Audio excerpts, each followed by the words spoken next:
The time is March 14th, 2013, and we visited the farm one evening, and Ruby cooked supper for us, and we sat around and talked about the neighbor across the road, which was Mody's, some of the history of the Mody family, and most of the time she lived alone the last few years, and she wouldn't often get company, except her daughter from Minneapolis, I think where she lived, would come and visit her one time, and then her granddaughter would come along, and she'd come over to across the road to our place, and Karn had a dog named Luffy-Tan, and he always followed this granddaughter. She was pretty small then. She followed her around, and I suppose he thought it was nice to be around some kids. And I remember when she was going back there, and we all used to laugh about it, she'd say, "Come on, Luffy-Tan, we're going now. Come on, Luffy-Tan, or I'll leave you." Then they'd walk home. And that was our closest neighbor, and when we were kids, we'd go up and visit her once time, and then when her husband of Lewis was living too. And one thing I remember, she made these sugar cookies, so we'd come up by the kitchen door there, and she'd used to come out with them sugar cookies for us. And her husband Lewis, when he was older, he slept out in the granary, upstairs in the granary. He had a cot up there, and I don't know why he slept up there, but when it was warm, because in the wintertime then he'd be in a house. And we'd just go up and visit him once in a while. We sat down, and he was old, and he usually was laying down. And he used to be a carpenter, and he traveled all over on construction jobs. And he had a little truck, like a Model T truck. He built sort of like a camper on the back. He had a bunk and a little kitchen in there, and it was really nice. He was building himself, wood. Nice jobs and nice. So, and then she would come down and visit my mother once in a while for coffee, come over for coffee or something, and then she was also dressed up. That's about the only time I saw her dressed up, was when she'd come across the road and come with my mother for coffee. And I also asked me, she had some long gold earrings that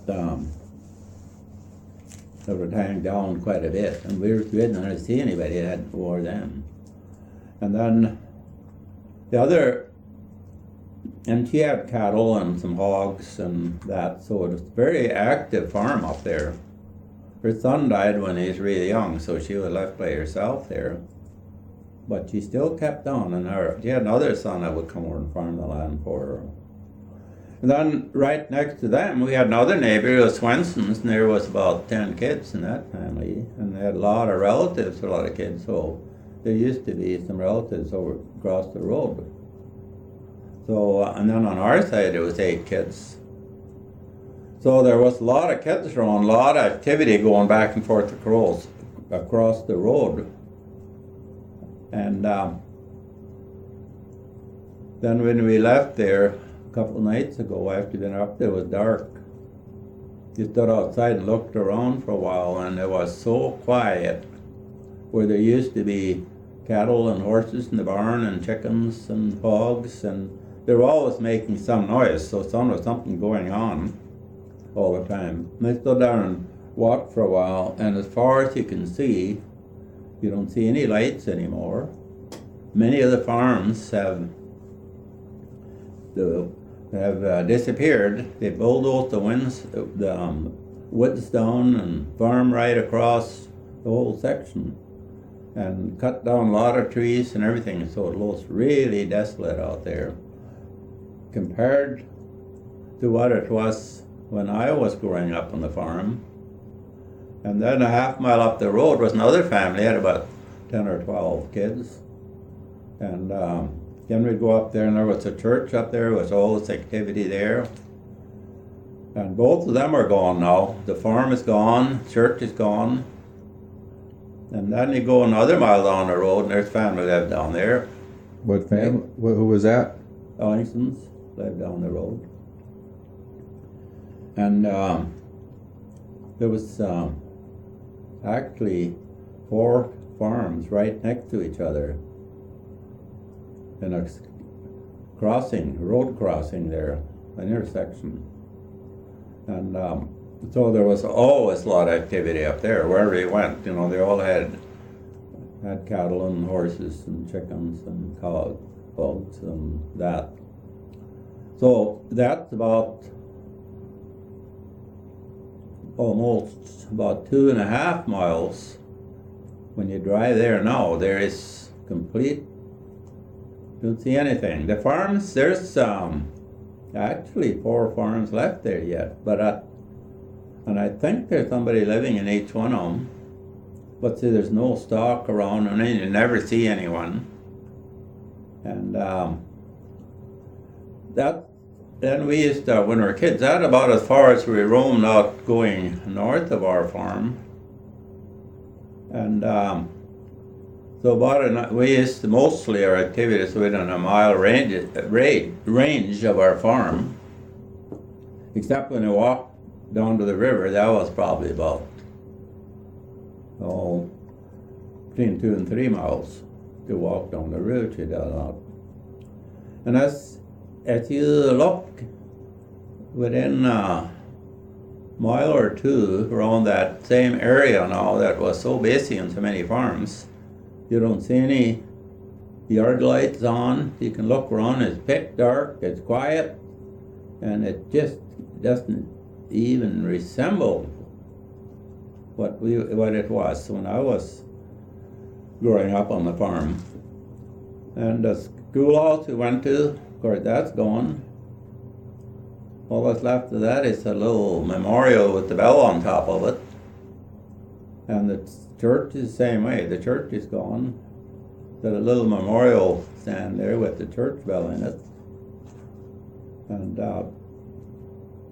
so the change is so great. It just and then about 1.5 miles from our place on the corner of the highway, there was a gas station and a sort of little store there, which on Sunday afternoon was very active for ball games, and people would come from around the neighborhood. And then mostly during the week we'd have outdoor movies there.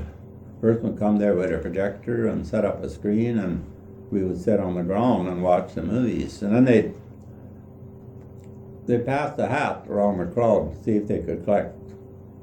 Probably people throw a dime or a quarter or something in there.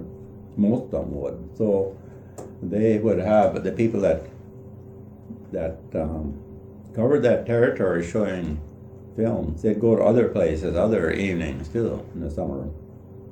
So that was a very busy place. Mm-hmm. But that's completely gone. There's nothing there now. And then so many other farms have disappeared. So it's kind of sad when you drive out there and look around. Because the big change where there were so many farmers and so many big families, and at one time in our country school, I think it was probably up to 60 pupils, they call them, there. And then they get smaller and smaller and smaller till pretty soon it's only half a dozen left. So then they closed the school and demolished the school. So that it disappeared. And so we walked around the neighborhood when we walked to school. By the time we got to school and we went by the home place north, and there was, I can't remember how many kids still going to school. And then we walked a little further, probably picked up a few Ellington kids. And the same way when we went home. And I look at those roads now, some of the roads aren't hardly, they hardly used anymore. They aren't hardly passable anymore. And all the activity did out in the country. So we go out for a drive once in a while. We tour that area and just to see what was left. And we see still some abandoned farmhouses standing in the woods. And we drove by one place a few days ago, and there's a family that lived there, had about 12 kids or more. And that standing, the house is starting to fall down. It's no windows are out of it, and it's all gray, dark, and the woods trees grew up next to it, and some other buildings there, the trees grew up there, so they've started to demolish now and cutting the trees. So that'll just be a bare field shortly. And some places there's some people living on the farm, and the people are kind of a little more suspicious now if they see somebody driving real slow by the place and looking around, or even stopping and taking a picture of the abandoned farmhouses. They start getting a little suspicious if they're up to no good, you know. So you have to kind of be a little careful. So where we used to walk over there, the people walking on the road and driving with the horses, and it didn't seem like people were so suspicious in those days. They probably were. If somebody kind of went by real slow and kind of looked, they thought maybe they were see where your chicken house was. They come back later on and it's dark and help themselves to the chickens. So we had a kind of suspicious of that. Kind of watch for that. So then Sunday mornings, and people be coming up the road from church, the bell will be ringing, and the people would gather in church, and that was kind of a gathering place on Sundays, and they'd stay afterwards and they'd visit, and then we'd have a Luther League for we used to call the Young People's Society. And then all the young kids in church would get together for like a party, and they'd have a program and something on the farm places in the evening, and then they'd hang up some lanterns around for light, and we'd have a program, and they'd sing some songs and play some games, and then we'd have a big lunch afterwards. And of course, that has disappeared too. None of that. And